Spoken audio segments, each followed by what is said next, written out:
Iran has tonight launched retaliatory strikes on Israel. Iran's Revolutionary Guard says it attacked dozens of targets, including military centres and air bases.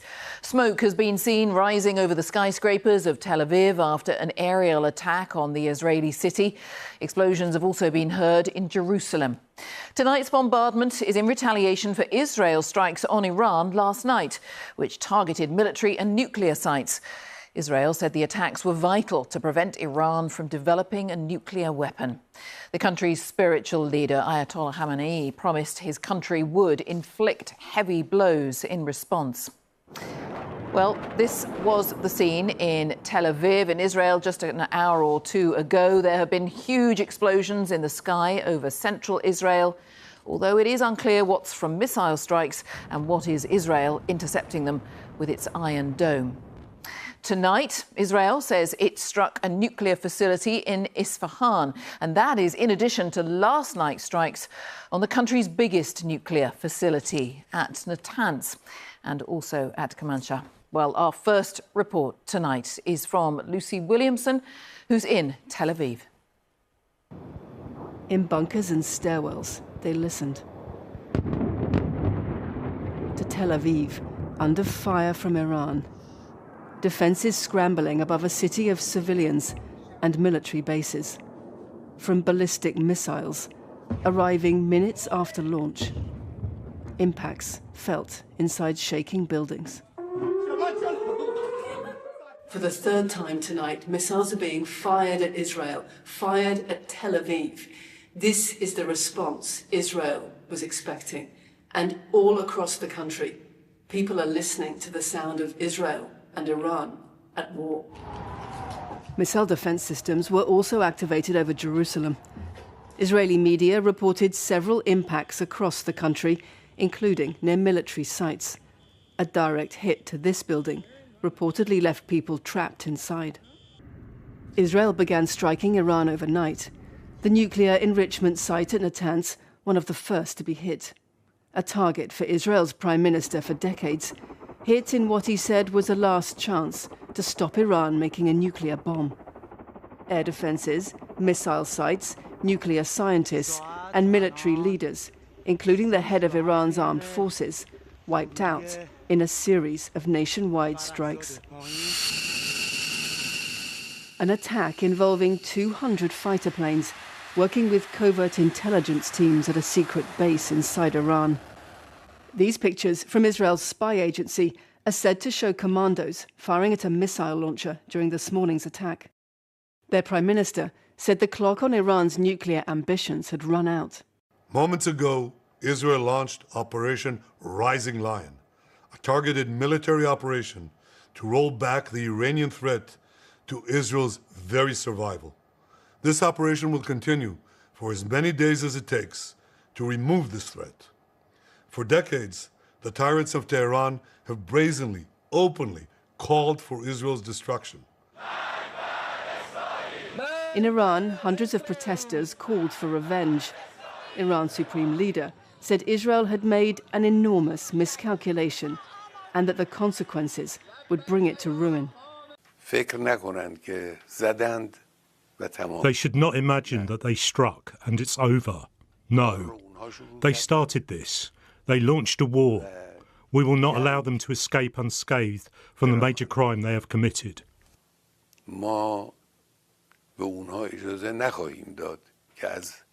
Iran has also now reported unconfirmed signs of radiation at the Natanz nuclear site. I call on all parties to exercise maximum restraint to avoid further escalation. I reiterate that any military action that jeopardizes the safety and security of nuclear facilities risks grave consequences for the people of Iran, the region, and beyond. A former general in Israel's Air Force said there were limits to what military force could achieve. I think we can say pretty much easily this was the most complicated and actually complicated, probably dangerous operation that Israel ever did in its history. We have a huge military success, a huge one. Okay, what's the next step? Are we going to transform it to something that will say, okay, the region is safe for the next 50 years, not having any nuclear threats from Iran. Tonight, Israel was still striking across the country. This explosion filmed in West Tehran. Others reported at nuclear facilities in Esfahan and Fordo. Israel says Iran was secretly building a nuclear bomb. Too big a risk, it said. But Iran may now decide that negotiations won't protect it from attack, and that a nuclear weapon will. Well, the alerts have been lifted for now in Tel Aviv, but Israel's attack isn't over. There's a drone just flying above us here, and the threat, of course, hasn't gone as well. Israel's Prime Minister tonight had a message directly for the Iranian people, saying Israel's fight was not with them, it was with their government. The time has come, he said, to stand up for your freedom from the evil and oppressive regime. And that strengthened the view that some people here have, that Benjamin Netanyahu's goal is not just to dismantle Iran's nuclear program, but its regime as a whole. Thanks so much, Lucy Williamson, there in Tel Aviv. Let's assess the situation in Jerusalem as well. Our correspondent Ione Wells is there. What's the latest where you are, Ione?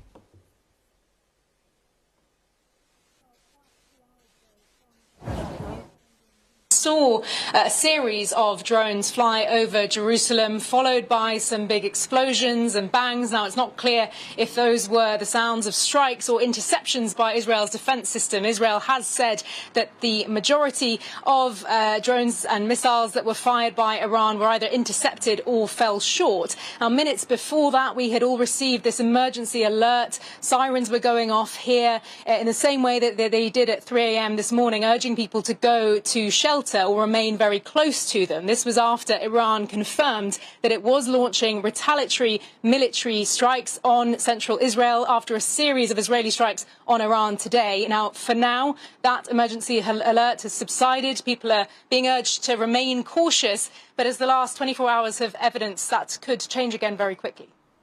Ione, thank you, Ione Wells. Well, this isn't the first conflict between Israel and Iran, but it is the most explosive. The risks are huge. Our security correspondent, Frank Gardner, is here. Frank.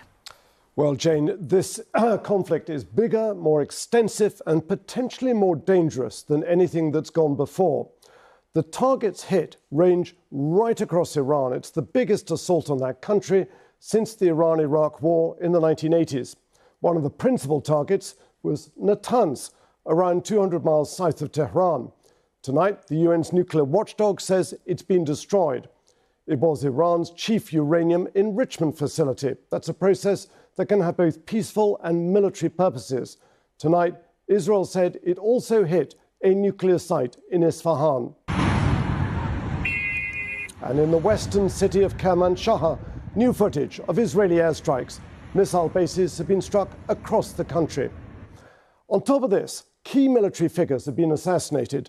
Major General Hossein Salameh, the head of the Revolutionary Guards Corps, Major General Mohammad Bagheri, head of Iran's armed forces, and Brigadier General Amir Hajizadeh, the head of the Revolutionary Guards Air Force. Also targeted at least 6 nuclear scientists. So how is this being viewed by the Iranian public? The mood in the country is really divided. Some people, they're supporters of the Iranian establishment. They are angry, they're furious, they want revenge. However, there are some other Iranians, those who've been repressed in the past 4 decades by the Iranian regime. They are quite happy that the top Iranian Revolutionary Guard commanders are killed. Now, back in 2015, Iran was enriching uranium to just 3.6%, enough for civil nuclear power. Today, it's 60%, closer to what's needed for a bomb. But it was Donald Trump, close ally of Israel, who pulled the US out of a hard-won deal to curb Iran's enrichment. Today, he's ordered more US naval forces to the Middle East, amid fears that Iran could hit US bases. And there's another risk, that Israel's operation could even backfire.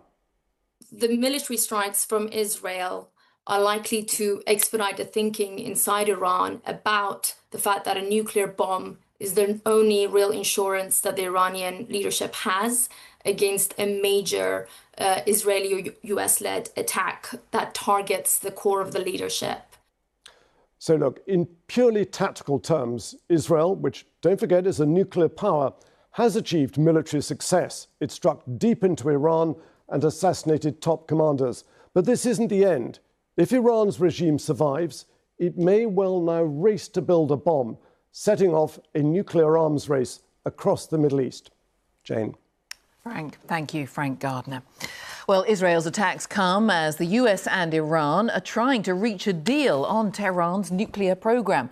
Talks are meant to resume this weekend. President Trump has urged Iran to make a deal, warning of even more brutal Israeli attacks if it doesn't. Tonight, the Prime Minister Sir Keir Starmer spoke with President Trump. The men say they agreed on the importance of diplomacy and dialogue to resolve this mounting conflict between Iran and Israel. Tom Bateman reports. A superpower at sea to defend its ally. Tonight, the US confirmed it helped Israel shoot down Iranian missiles. This sharp escalation after President Trump had been erring on the side of diplomacy. As Israel attacked overnight, Washington warned Iran not to hit back at American bases, saying it wasn't involved.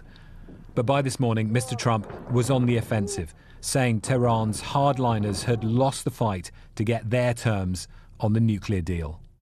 They're all dead now, he said, and it will only get worse. There has already been great death and destruction, but there is still time to make this slaughter, with the next already planned attacks being even more brutal, come to an end. In accordance with Rule 39, tonight, the UN Security Council has been meeting in emergency session to discuss the crisis. Amid the calls for de-escalation, the Americans warned about further consequences. No government, proxy, or independent actor should target American citizens, American bases, or other American infrastructure in the region. The consequences for Iran would be dire. We strongly and unequivocally condemn the barbaric and criminal attack. A series of targeted assassinations were against senior military officials, nuclear scientists, and innocent civilians. The Israeli leader has long pushed Mr. Trump for a green light to strike Iran's nuclear facilities. Timing was critical after Israel destroyed many Iranian air defenses last year and wiped out much of the deterrent effect of Hezbollah on its own border. Mr. Netanyahu argued now was the time to strike. But Mr. Trump, via his envoy Steve Witkoff, turned instead to rounds of talks with the Iranians, meaning this close but often fractious relationship was under even more strain.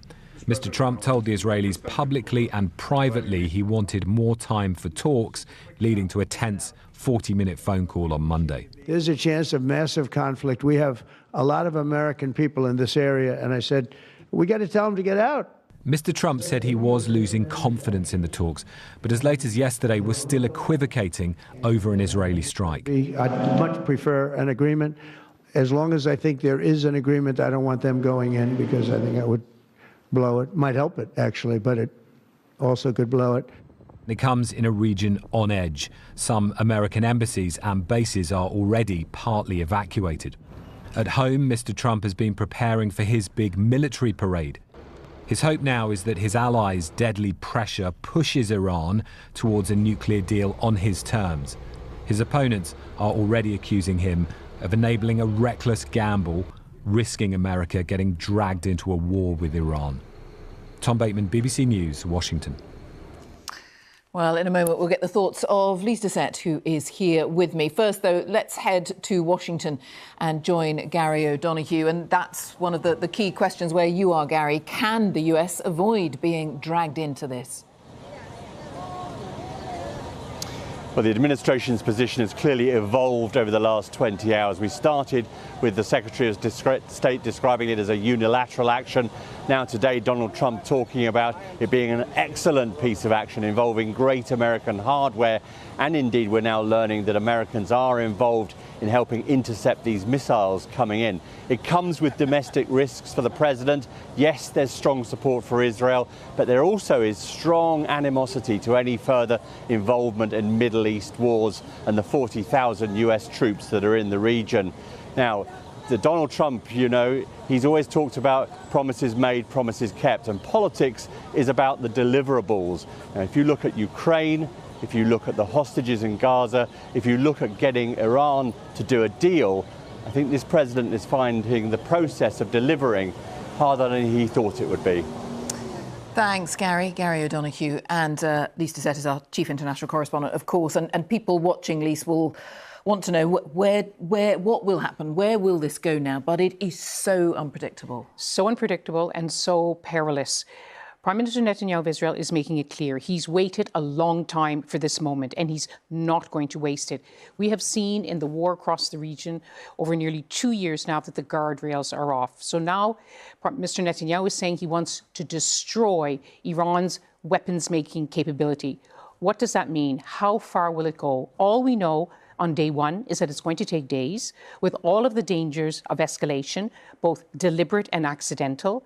But there are Iranian hardliners who also have been waiting to have a go at Israel. They believe they were held back last year, told to exercise restraint, and now they literally are calling the shots. So, day one, Israeli and Iranian civilians are being hurt and killed. There's growing fears about the danger of contamination and leakage. And finally, Prime Minister Netanyahu has also been making clear, as we heard in this program, he wants Iranians to use this moment to rise up. Many do want to see the back of the regime, but many don't. And that, too, could be explosive. Lise, as ever, thank you. Lise Doucette.